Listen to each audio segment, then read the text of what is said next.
To further our analysis, we would like to put our data into a graph that would be a scatter plot and put a line on that graph which shows that there is some sort of relationship. Now, our line that we're going to make is only going to be a straight line. We are only looking at a straight line model to fit this data, and we know that we can write the equation of a straight line as y equals mx plus c, or y equals mx plus b, or a variation on that. And today we're going to switch it around a little bit. We're going to call it y equals a plus bx, and there are a few reasons for that, but we'll talk about those another time. What you need to know is that there is an a, which is a constant value, an added value, or a y-intercept if you like, and there is a b, which is a gradient value.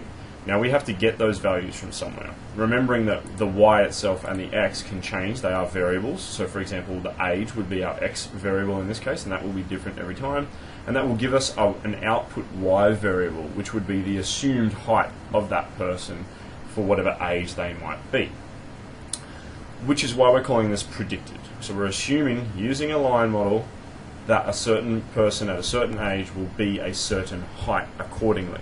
Now we know that in nature that doesn't make sense, but what we're trying to do is find a model that fits and then vary that depending on reality. Okay, now we're going to get those a and b values from somewhere, so we're going to calculate those and put them into here and here. Now, our first one we're going to do is actually the b value. You actually need the b value in order to calculate the a value from this data that we have here. So to calculate the b value, we're going to go b equals, and I'm just showing you what we're going to do, b equals our r value, so that's the Pearson correlation, multiplied by, and in brackets I'm going to put, just brackets sort of help me to organize this a little bit better. In brackets I'm going to put the standard deviation of the y value here, so I'm just going to write sy divided by the standard deviation of the x value, so that's sx, and that's essentially what we're going to do. Now I don't need that to stay there, I'm just using it as a guide for what I write in now.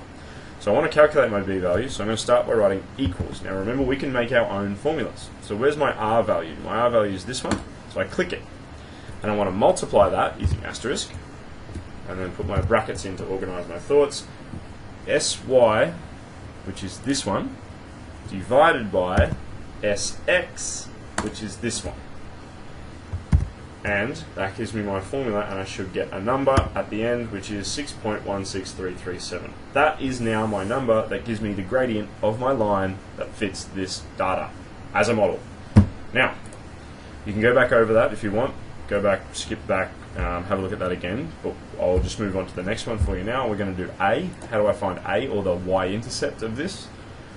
Well, we have to do this formula here. A equals the mean of y, so I'm just going to write my, the mean of y, because I don't have better buttons to do that just yet,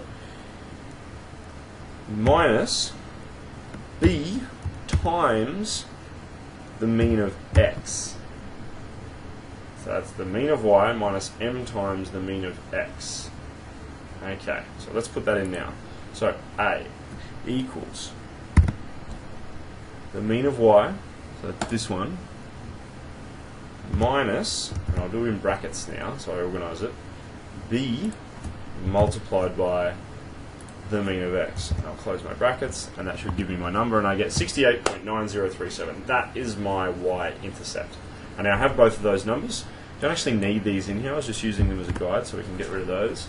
And I can use those now to create my predicted value.